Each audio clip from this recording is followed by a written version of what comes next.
Yeah, I agree. I think that my recorder broke. Did it? I don't know. Maybe not. I hope it didn't. I sure hope it didn't either. Well, we got pretty far if it did break, so. Let me try to stop recording. What? Hello? Okay, so let me explain what happens. I've got my OBS open, and then my desktop audio and mic aux have nothing responding, and like I can't click on any of like the scenes or sources or anything. Can't click the stop recording button or anything. But if I move the scene around, like the display still updates, right? Like it's still doing things, so it's not like broken. It's just mostly broken. Yeah, I'm gonna. Oh, Well, I think it fixed itself. Say some stuff. Oh, what the fuck? hello, YouTube. It's freaking out. Aurora's freaking out. I don't know what's going on. Help.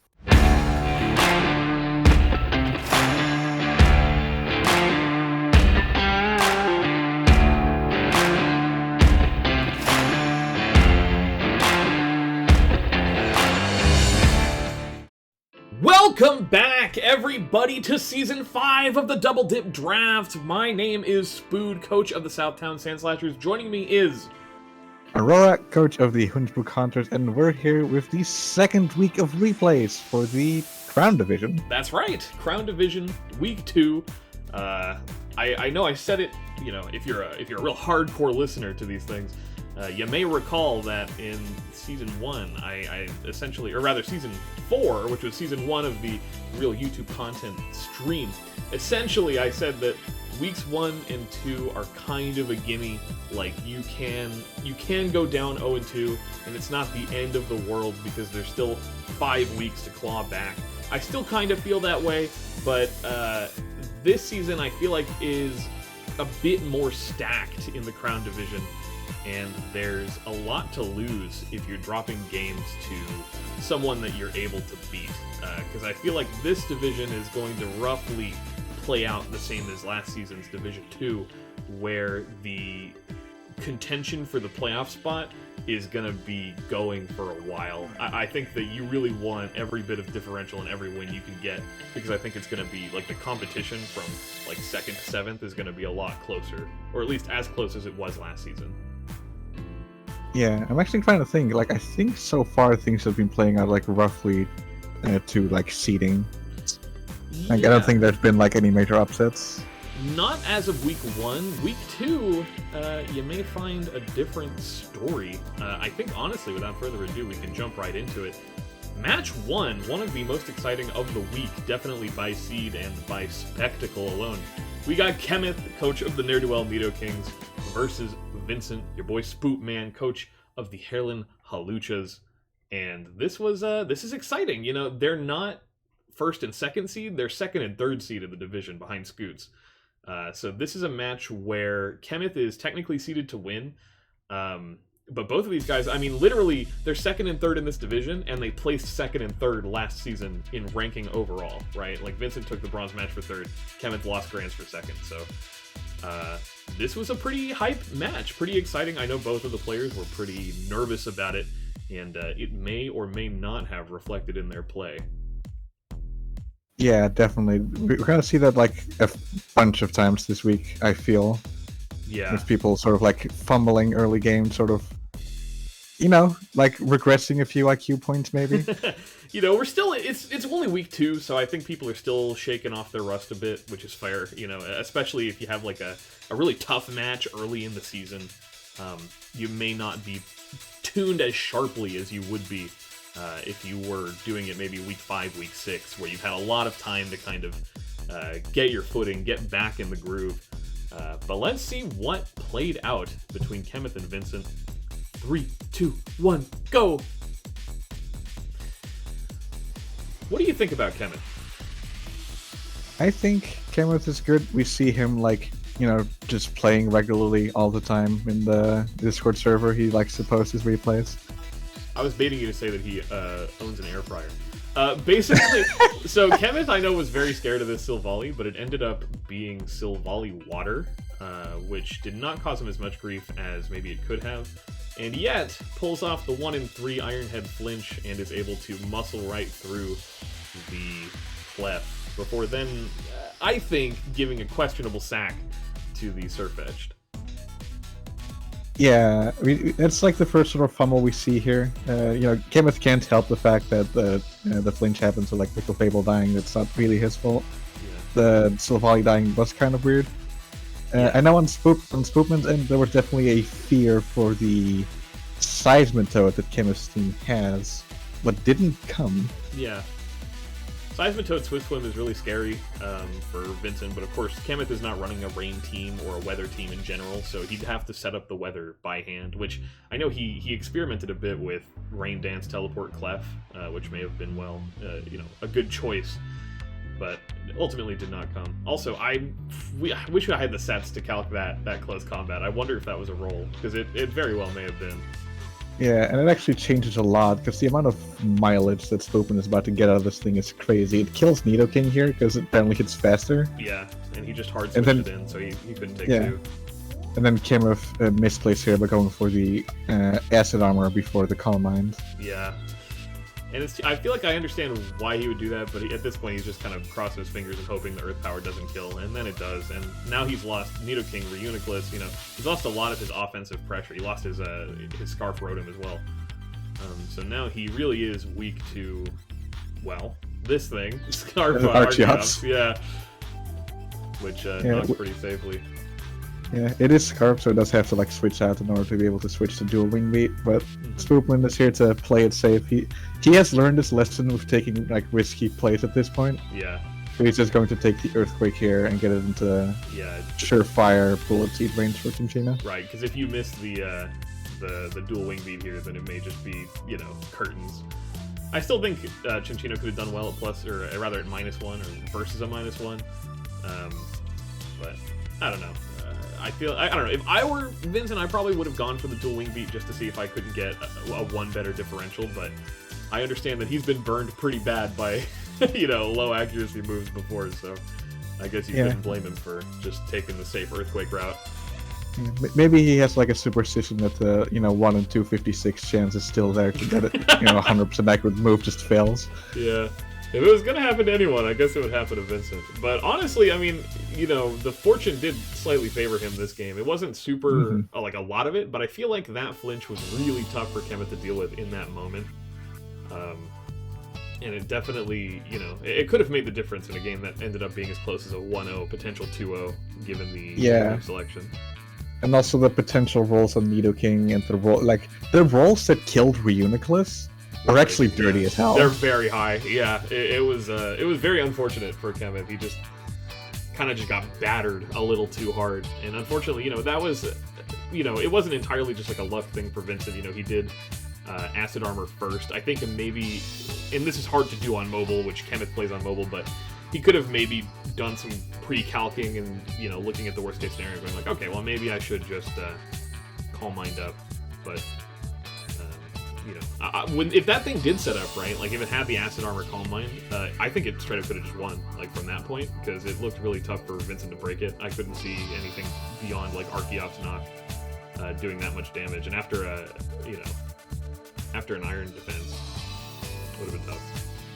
Yeah, because its last move is Store Power, 100%, and the Mandibuzz was dead because Vincent was expecting a special Dragapult to be coming, and Kemet's party physical one, which was able to just down it in 2 shots. Yeah, which, again, that's just a team building foible. I think that, it makes sense given what Vincent expected Kemet to bring, that he would bring in the Mandibuzz, a specially defensive Mandibuzz on the Dragapult, but yeah, he just gets worked by a double Dragon Dart, and just it's okay, well now Mandibuzz is dead, so that means the Stored Power Reuniclus set can actually do some work, but unfortunately, yeah, I mean, just combo of dirty rolls, a little flinch, a little bit of rust to shake off, and Vincent triumphs over what is technically an upset by seed, although I would say a very shallow upset.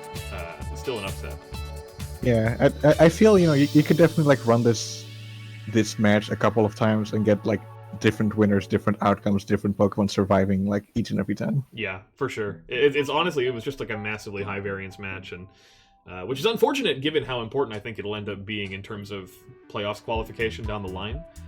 But there's nothing that could really be done about that besides just bring what you think is best, click the buttons you think are the best in the moment. Ideally, calc stuff that scares you.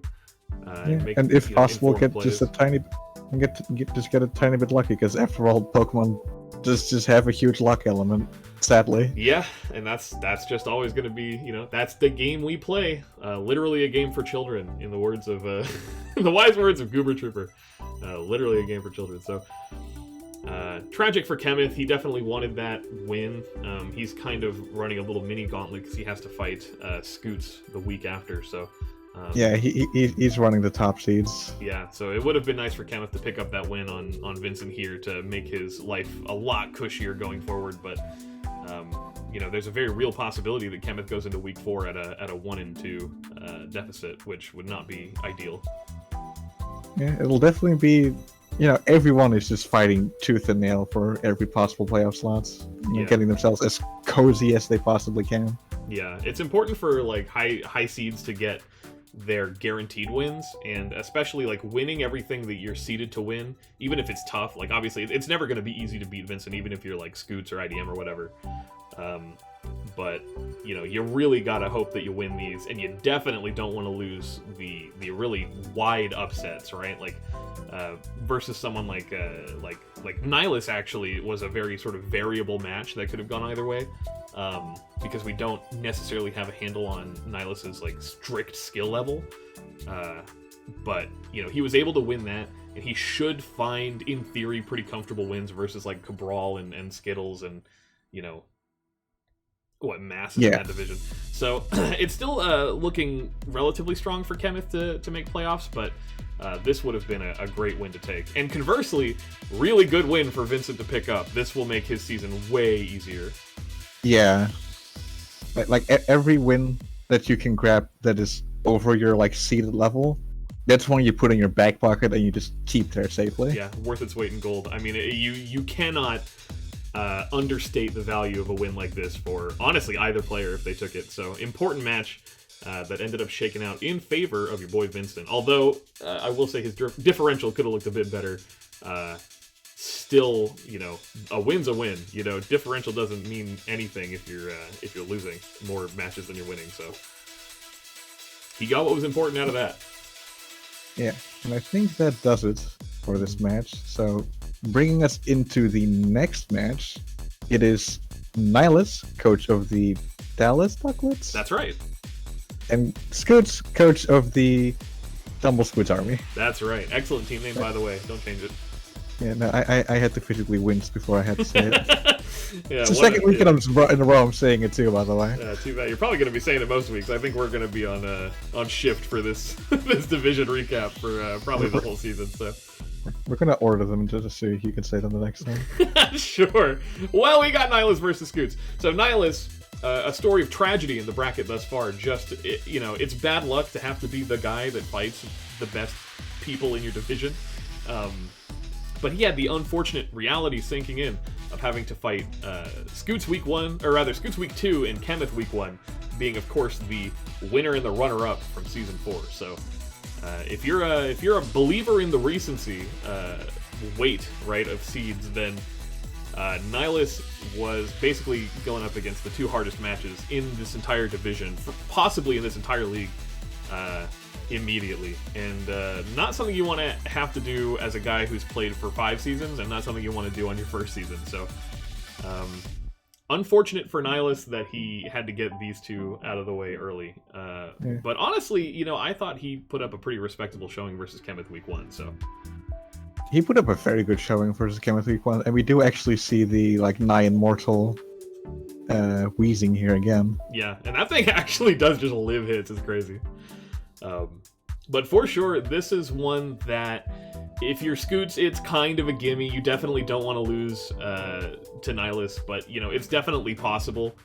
And Nihilus, he really surprised me this week. I know that I was impressed last week, but this week, I kind of popped off, a little baby pop-off. We'll go ahead and watch the replay, and we'll talk about it a bit more. Are you ready, Aurora? 4. I'm very ready. All right, 3, 2, 1, go! So I mean, honestly, Nihilus goes off. So immediately he gets up his T-Spikes, gonna help him do a little bit of wearing down. I think T-Spikes aren't great versus Misty Terrain, but we actually observe an interesting sort of interaction on T-Spikes later with Misty Terrain, which, we'll cover it when we get there. Yeah, it's also interesting to see that Nihilus decided to switch there. Yeah, I don't know about that on Scoots' end, because he Iron Defense, so I don't know if he would have died to a Thunderous, or like a Plasma Fist, excuse me, but... And that was the big prediction right there. He just goes raw for that high horsepower in front of Landorus and catches the Chandelure on switch in. Then he brings an Incineroar, gets off an Intimidate on Landorus, doubles into Rillaboom. So Nihilus is playing insanely aggressively, and Scoots has to take a minute and be like, okay, holy shit. I need to get up some rocks, like punish these switches, play it a little safer, get the terrain back in my favor.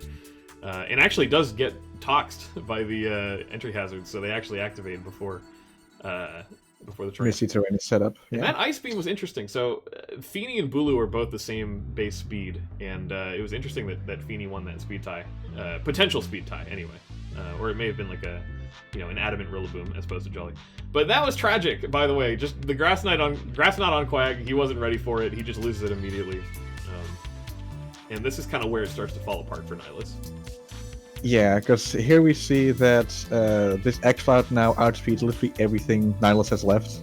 And Specs Boom Burst hurts. Yeah. It hurts everything.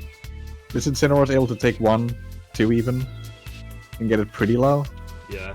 But we're not sure what Blaze Kick is doing here, also, side note. I mean, I think, if it's supposed to be a bulky set and you want fire coverage, it's like, that's pretty much that or Flare Blitz. And Flare Blitz, if you're really cognizant of, like, chipping, you might want to avoid it. I've run, Blaze Kick on my fair share of Incineroar sets, so I understand the thought behind it. Okay. But he's missing, like, close combat, He's missing fighting type coverage to hit this Exploud, and it kind of just refuses to die. He just keeps clicking Boom Burst, and it just works. Yeah, it's just barely able to outlive the Incineroar, which is probably an AV set, if I had to guess, given how little that Spec Boom Burst was doing. I would imagine so, yeah. But yeah, it takes out Incineroar, and after that, nothing stands in its path anymore. It just takes out everything. Yeah, and I feel like, like Quag probably could have lived from full, I think, depending on investments. And he, losing it to Grass Knot on Feeny was really, really rough. And obviously the rocks chipping everything down, and Nihilus's really speedy threats like Zeraora and Rillaboom having already been killed, it made it free for this Exploud to just click Boom Burst over and over and kill everything. Yeah, it's just sort of it was on Scoot's end to recognize, his win condition, which was this Specs Boom Burst Exploud, realizing it outspeeds 4 out of 6 Pokemon on Nihilus's team, none of which are like very heavily specially defensive, except for the AC Incineroar. Yeah. Well, I mean, it doesn't even have to be Exploud for Scoots. I could see very easily like Scarf Chandelure or even like Swords Dance. Weavile definitely, doing work, but I feel this X-Cloud is something that just comes in and is a threat immediately with neutral hits on everything. Yeah, and with Scrappy, it's just... Yeah, with Chandelure, it has like, it doesn't have anything to hit the Incineroar. It has to kind of like make predictions against like the Gastria and the Quagsire. Yeah. So this is a sort of like the safe play. Yeah. Which still, yields the same results, and it works. Scoots comes out with the 5-0. It does, yeah, and I mean that's why Scoots is a good player. It's just because there was like that instant adaptation to like, okay, Nihilus is kind of clowning on me right now. He's making the most aggressive like doubles and sort of just predictions on me. I need to kind of take a minute, slow down the match, get up my hazards, get my terrain, and just start like hitting what's in front of me. Like pressuring Nihilus's like super offensive playstyle, which kind of just ended up working. I mean, Exploud ran away with it after he lost Rillaboom and Zeraora, which were his best answers to it. And of course, Glastrier being so slow and Galarian Weezing being so slow with a bulky set, just didn't pan out. Exploud just ran circles, and it was just unfortunate because, it's really... I wouldn't say that there was like a single really awful blunder, besides possibly like Quagsire taking the Grass Knot from Feeny, that cost Nihilus the game as much as I would say, like, you know, it was sort of this methodical teardown of his playstyle that Scoots immediately he was able to recognize, course correct, and just abuse his win con, and there wasn't a lot that Nihilus had, at least as far as I can tell from a team building perspective, that in that moment could have dealt with Exploud, that he wouldn't have clicked if he had it, you know? Yeah, I feel, you know, Nihilus definitely made the correct play with, you know, after losing Zero Aura, he goes straight into Incineroar, knowing it is Assault Vest, it can live the Boom Burst, it can knock off to reduce damage. Mm-hmm. Like, Nihilus definitely did everything in his power he still could to try and stop it, but it just wasn't enough. Yeah, and it just lives, man. Some Pokemon are just like that, you know, you have to hit it as hard as you can, and with, you know, if you're running all that bulk on something like Assault Vest and Incineroar, you don't have the physical power to just punch through something like Exploud, it'll kill you, man. You know, knocking a Specs is cool and all, but if it lives and keeps boom bursting on you, then it's still stab 140, you know, no immunity, so get ready to take some hits. But still, I feel like I saw good things. Like, I think that the aggressive playstyle, like, prediction heavy, I think that's a valid approach, and I think that Nihilus' draft does benefit that with, you know, things like Bulu and Zero Aura, and even Glastrier, you know. I feel like those are Pokemon that can really shine under a playstyle that's just, like, suffocating and, you know, aggressive and in your head, versus, like, an unprepared draft. And he was able to showcase a little bit of that before Scoots just kind of told him, like, hey, okay, knock it off. let's move on. Yeah, I'm definitely like enjoying watching Nihilus play, as we see last week too that he is able to make reads, predictions, and get like mileage out of them. Yeah, I'm excited to see how he does versus the rest of this division. You know, these were the two matches where he was most at a disadvantage by seed, and he still managed to impress and certainly frighten the people he was fighting. So even though he's, I think, currently sitting at the bottom of the scoreboard for week 2, like as of week 2 in the division, I do not expect him to finish there. I think he's going to be a real contender for playoffs. I think he's going to be sort of mingling around the Cabral Firebolt level by the end of the season, and I'm excited to see it. Trying to get like one of the, like, either the 3rd or 4th like seed slot. Yeah. For playoffs. Certainly. And speaking of things I'm certain about, I am certain you won't want to miss the match between Skittles the Butt, coach of the Nevada Ninetales, versus Imitable Mass, coach of the Minneapolis Magnazones. So, we were talking at the beginning of this division about, or rather at the beginning of this recap, about how, you know, Kemeth versus Vincent is a real high-stakes, high-seed match that is important for determining playoffs, and I think this is that, but sort of on the opposite end of the bracket, right? Like, I think Skittles and Mass are roughly equivalent in where they're seated or where they're expected to place, and so if you're, like, either one of these guys really wants to win this match, because this is one of their much more doable ones. Yeah, this is definitely, you know, a match that could go either way depending on prep, depending on exact team composition and how they play. Mm-hmm. And it definitely went away. It did go away. We got to see, honestly, what I think are some classic Imitable Mass shenanigans. I feel like Mass really just gets himself into some hijinks when he plays in this draft league. I don't think I've seen a Mass replay where I wasn't like, man, what the fuck is going on? You know? Yeah, I don't know. We do definitely see some plays here by Mass that either involve, you know, 2 huge iron nuts, or just a complete 2 very tiny wrinkled brain cells. Like, I was about to say, like, or just a complete vacuum in the skull. Yeah, it's really, there's no in between. You know, when you're fighting Mass, it's just shit happens, and you're either ready for it or you're not ready for it. So let's have a look. 3, 2, 1, go! If only we had screen share. Then I wouldn't have to do that countdown in the video, don't you think? Yeah, Discord's stupid. Yeah. Well, hey, good awareness from Skittles to immediately toxic this thing. Yeah, and this is also just Matt immediately putting his whole ass dick on the table. Yeah, he was like, fuck it, I'm setting up in front of you right now. Stop me, I dare you. Yeah, and also the Ghost Eye Berry. Yep. And then immediately it's Store Power and then the fucking... the Cursed Body. Yeah, but it didn't end up mattering at all, funnily enough. That Mega Horn, too, is scary, because that's like 85% accuracy, right?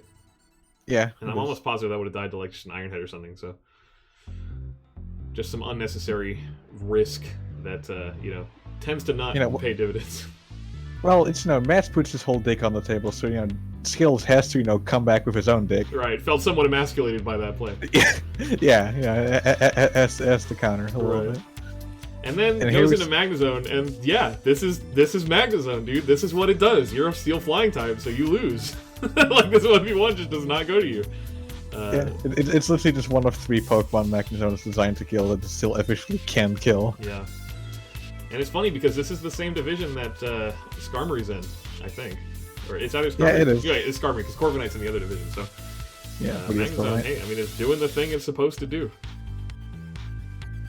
Yep, and we see Mass playing well here, gaining momentum, using Volt Switch as well. Yep. And I like the Aura Wheel, because he knows it's pretty safe, like, nothing wants to really switch into that. Yeah, and here we see actually a player that I do quite like. Yeah, which getting is off the Trick Room. Well, both getting up the Trick Room as well as using the Protect to get the dark version of the Aura Wheel. Yeah, and I think that's a good approach, because he wants Dark Aura Wheel for like Magnezone, and he wants Electric for pretty much everything else. And then Slowking goes for Dragon Tail. I feel like that is a questionable play from Skills' part. I would have either doubled into Magnezone or just tried to get some damage on it. Yeah, I also feel like just the CC from Cobalion probably could have done this trick here. Yeah. I believe the Cobalion Scarf, right? That's what we the Cobalion, yeah, the Cobalion Scarf because of that's fed to Latios. Yep. Either that or Latios is just like completely uninvested. Could be modest, yeah. But yeah, I mean this thing goes for Mega Horn instead of Iron Head, and really at this point, like Tyrantrum, he has been the win con ever since really Jellicent was off the table, because there's not a lot on Skittles' team that could stand in the way of this. Slowking maybe could have Skull burnt it and maybe could have lived like one shot, but Slowking it's a lot more into special defense than it is physical defense, so it would have been, I think, a stronger counter for something like Charizard, whereas obviously Tyrantrum, it's physical. It can set up Dragon Dance, it can Scale Shot if he wants to, it can Earthquake, it can Head Smash. It really just likes to hit the buttons, and as soon as Mass realized, wait a second, this thing just wins this game whenever I bring it in. He brings it in, and then he wins the game. I love it when things win the games when you send them in and you click buttons. Yeah, I mean that's just how it is, Aurora. I don't know. There's like a discussion to be had, I think, about just recognizing your win con, because I think even Mass could have min-maxed it a bit more, saved a little bit of differential. Not that there was a lot lost here anyway. A 3-0 is still quite a solid, like, yeah, well, I'll bag a +3 on my differential for sure. But again, in drafts, sometimes you do want to min-max, especially when you're Mass and by seed you're expected to be pummeled from above. So when you're fighting someone on roughly your skill level, you gotta really, I think, maximize your opportunities to get stuff like a differential. And this was a moment where, Tyrantrum honestly could have come out at any point after Jellicent died, which was like turn 4 or 5, and could have just won. And then it didn't. But then it did, eventually. Eventually, I'm not sure if this thing is like banner or anything, because if it's not choice, it could have just probably gotten off one Dragon Dance and just run through everything. Yeah, and Skittles has such a bulky, slow team that, it's hard for him to really do. His only speed control is Cobalion, which, to be fair, has been solid, in fulfilling that role, right? Like as a Scarfer or whatever. And it can even pivot with Volt Switch, but yeah, it's just hard. It's hard for Skittles to deal with something like a Tyrantrum when you have maybe at best 1 or 2 checks. I think that if he'd brought Ferrothorn, it still would have even lost, because this thing gets Fire Fang. So yeah, I feel Skills is still getting acclimated to the whole full-on, full-ass stall, no holds bars playstyle. Yeah.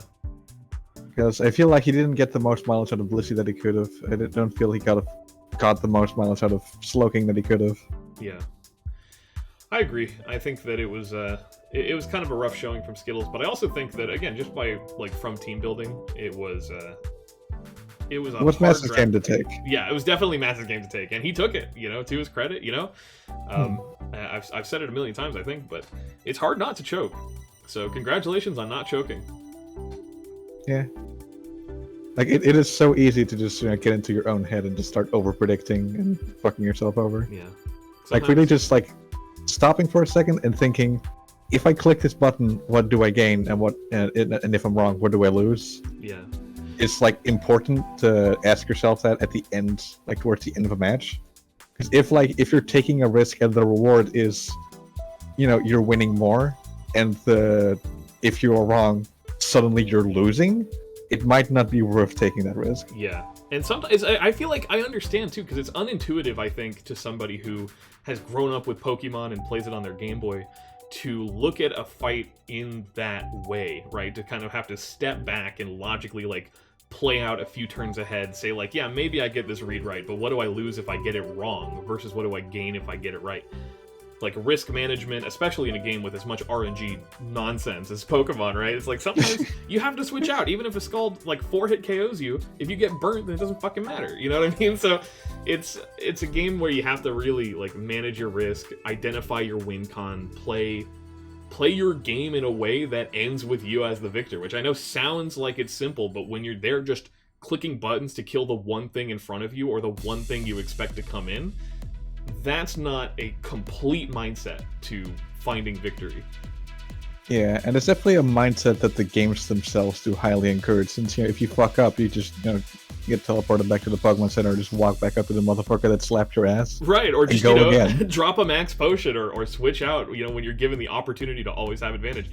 But Showdown's just not like that, man. It's a dog-eat-dog world out here.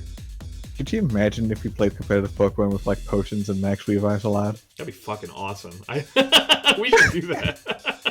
No, we should shouldn't. make like a Showdown server that's just like anything goes, and you have just like a bag with like 13 ethers, like 5 full restores, 3 max potions. That'd be dope. That'd be awful. I can just imagine like one person who just has like Scarf Ditto, just throws it in every time, gets a kill, then gets counter killed.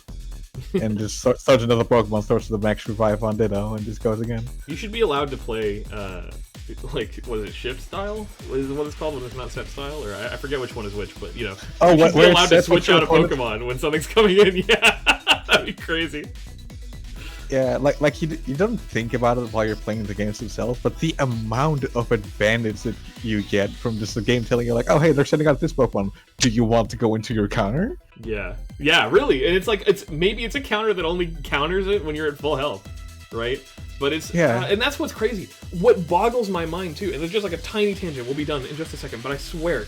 The reason that I think VGC is so unapproachable for so many people is because not only do you have to embrace all of like the competitive Pokemon field leveling strategy that is not conducive to how you play the game, it turns into a damn double battle, which you don't do more than like 5 or 10 times a game. So it's just like, Smogon itself is supposed to be closer to that in-game singles sixes experience. And VGC is even harder than that. And Smogon's already so hard for people to get into. So, I don't know. I just think, like, there's a lot of kudos to people like Skittles and Mass who are willing to fucking throw their chips on the table and be like, yeah, I'll play in the draft league, fuck it. Let's just try it. It's hard. Yeah. It's not an easy game. It's not a rewarding game in a lot of, scenarios. Like, not the better player does not always win. So. Yeah, the better player doesn't always win, and also because there is like a chance like for at least one person, well at max one person in each division to go out 0-7. Mm-hmm. Being that person it feels rough. Luckily for most of our seasons, we haven't had anybody going 0-7, but definitely, last season, unfortunately, your boy Woody was the first guy in a while to do it. So congratulations, Woody, on making the run. We're really impressed with your performance. Nah, I'm just busting his balls. It's tough, It's tough. It can be demoralizing, especially, again, over the course of such a long season, right? Like 7 weeks is a long time to devote to anything. And so, taking an L, week by week, every one matters, so. Anyway, good shit, Mass. Well played. Aurora, why don't you tell me what we got next?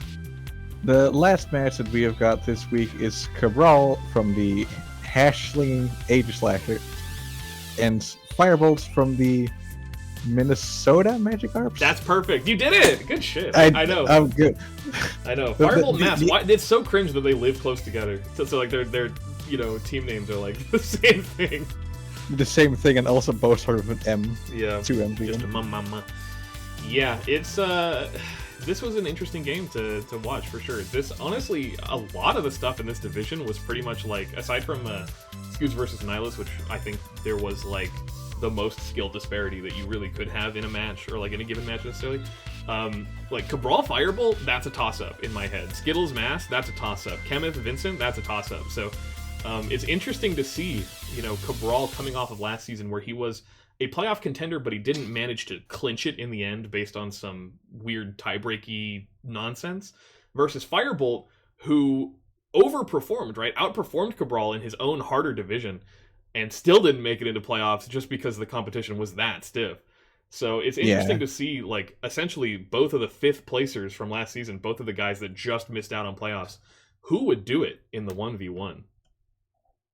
Yeah, and it's always these sort of like the toss-up matches of like the person like right above or below your own seating that are like the most nail-biting and also the most important, because that one win can just nudge you just barely into playoffs, or it can just knock you out if you lose it. Yeah. So this was, again, I think it was an important match for either of them to win, and it was a very doable match on either side. So let's take a look and see who made it happen. 3, 2, 1, go. Boom. Boom, and immediately Hill's out. And kaboom, the stain is gone. So this Corviknight, I spoke with Vincent, who helped Firebolt prep, and basically the idea was that you put up rocks and then you click Whirlwind 32 times. And that was the strat. And unfortunately, Firebolt was not massively receptive to that strat. Also, the burn was unfortunate. Would have been much nicer for Corviknight to not eat that. Yeah, the combination of burn and hail was like now slowly tipping it down. Yeah. And Cabral seems to have forgotten that this Skarmory has Whirlwind and has decided to go for Substitute. Yeah. But lucky for Cabral, so seems, Firebolt seems to have forgotten. Yeah, this I think was the classic combo of like Nerves plus Rust, but applied to like the billionth degree, because Cabral and Firebolt both forgot that he can Whirlwind this out. So he starts setting up, Firebolt starts Iron Heading to break this up, and they do it for 2 turns before they realize, like, oh wait, I should probably hit this, and oh wait, I should probably Whirlwind this, like, simultaneously, Yeah, and immediately, Cabral's just like, no, I'm not done yet. Yeah, you know what? I want more setup. I'm setting up again, fuck you. Stay in, I dare you, nerd. And then Firebolt does, and he just hits him with a burnt Iron Head. Like, come on, bro! You gotta Whirlwind. You gotta do something. Yeah, I think like Firebolt definitely should have realized, like, hey, a Skarmory with a burn is not doing that much damage. I should be like abusing the Whirlwind instead. Yeah, but then Firebolt, I think, overcorrects because he realizes the burn is really kicking his ass. It's just undoing his lefties. It's making his Iron Heads do nothing. But then he switches Comfy and Hard on this +1 Mystical Fire, and now this Comfy is gimp as fuck. It can't do any damage to any Pokemon. And getting the Aromatherapy is nice, but it came at, I think, too great a cost. Yeah, also staying in on the being drowsy. Yeah, I don't know, I would have swapped too, because you got your Aromatherapy. Just get out of there. Go and do, like, I don't know, Duraludon or something. But then, yeah, Cabral sets up to +3 Calm Minds, and this is pretty much game. Or, this is a win con for Cabral. I mean, Mystical Fire, Pixelate Hyper Voice, It should be game, but Cabral decides to switch. Yeah, but Cabral gets Cold Feet. I don't know if he calced some crazy shit or what, but he immediately hard switches out, and Firebolt Whirlwinds again. He's got like another phaser. Goes back into Comfy. He gets, like you said while we were taking our notes, an unfortunate 3-turn sleep, so he's unable to get the priority Giga Drain off, get some health back. Would have been very nice versus this Vaporeon. Could have made it sort of keep pace. And again, the Hail Chip really just battering Firebolt's team. It's been hard for him to keep a weather advantage at all.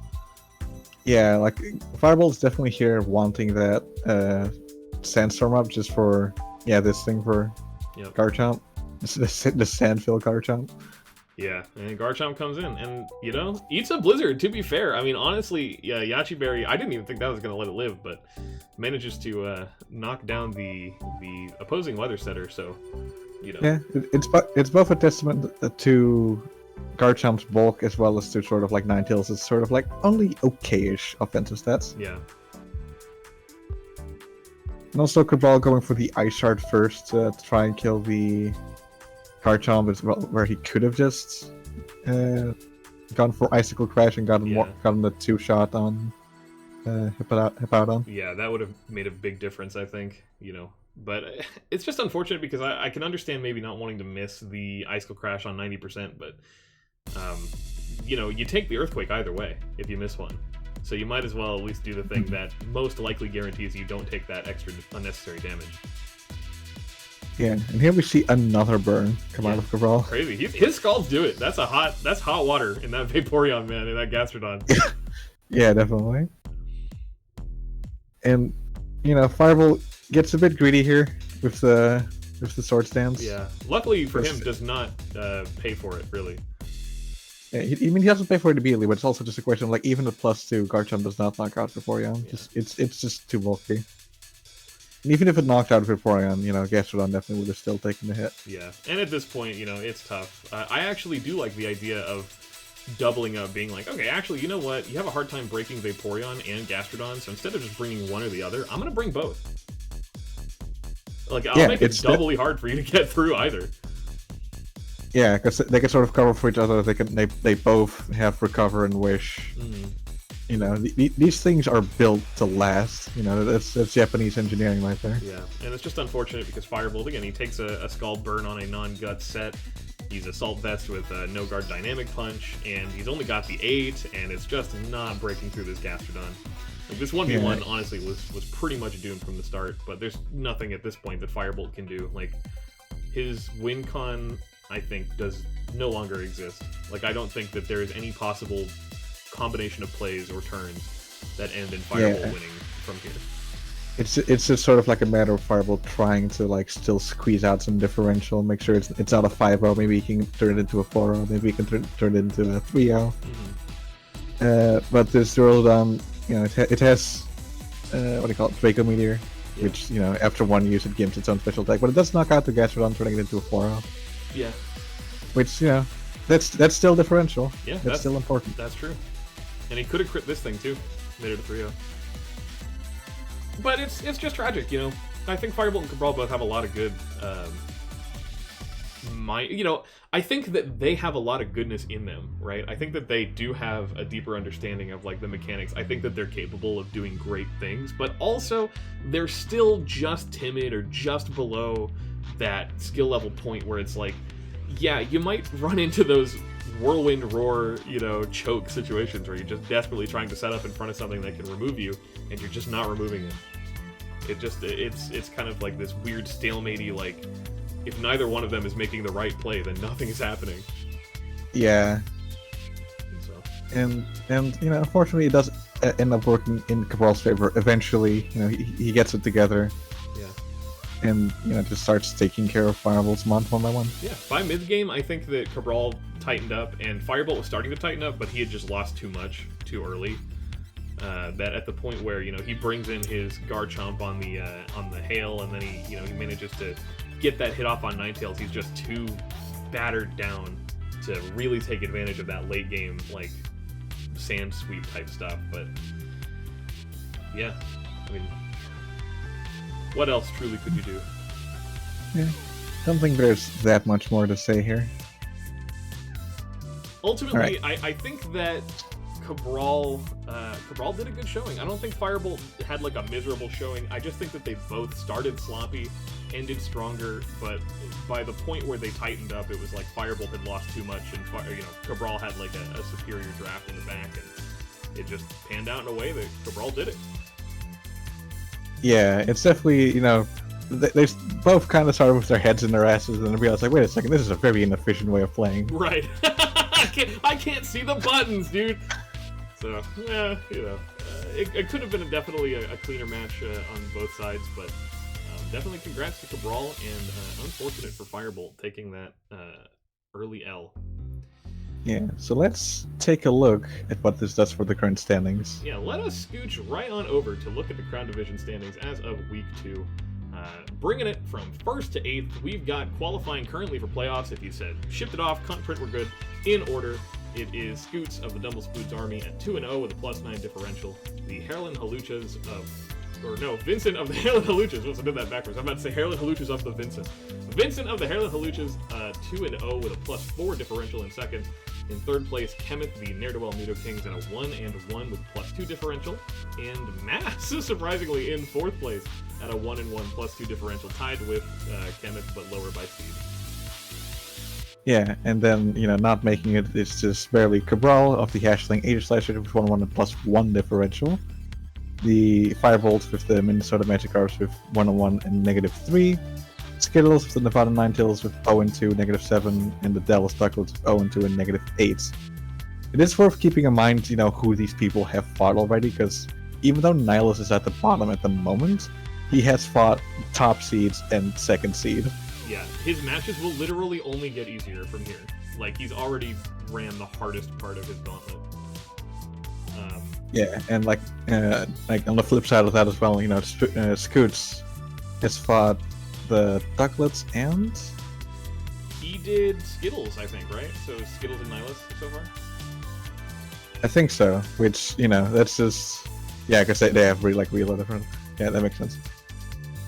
Yeah. So yeah, Scoots' opponents are only going to get tougher, whereas both for the Skittles and the Nihilus, it's going to get progressively easier by seed. Yeah, by seed, of course. You can never count anybody out, and there's no such thing as an earned win before you've earned your win. So. Yeah, and also matchups are also often a thing. Sometimes you just are put up against a draft it just hard counters you, and there's very little you can do against it. It just happens sometimes. Sometimes you just gotta hold that L and play for differential. Yeah. I definitely like these standings so far because 4 people are at 1-1. Yeah. It's definitely not very polarized yet. Definitely not. And it's interesting to see Mass relatively high, above Cabral even, just by that one differential. Cabral, Kemeth, and Mass are all just one differential point between the 3 of them. It's insane how close that is right now, which of course, it's week 2. It's going to look like that as we get into deeper parts of the season and the differential and the win records start to get more lopsided. We'll start to see them kind of separating out. But definitely, at least for the moment, your boy Mass, sitting pretty, 1-1 +2. He's qualifying for playoffs as of right now. And maybe, I don't know, maybe it's the beginning of a strong season for your boy. Yeah, fucking... it's any person's game still, Scoots could still drop all the way to A seed. Yep. It's possible. That's kind of what happened to him last season, I think, because he started off 2-0 or 3-0, and then immediately lost 3 weeks in a row or something, and then just barely got it back on the last week. So it's definitely not out of the question that Scoots takes some L's. I think, honestly, of all of the people, I think that Vincent right now has the highest chance of coming out on top, even though he's only second right now by differential. He's gotten one of his hardest matches done and ended it with a win. So he's sitting very nice, 2-0 +4, and I think that's something that will only increase unless he has an uncharacteristic loss down the line. Vincent looks like a safe bet. And of course, I think Scoots and Kemeth are pretty safe bets for playoffs as well, but they're not, I think, as cozy right now as maybe Vincent is feeling. Yeah.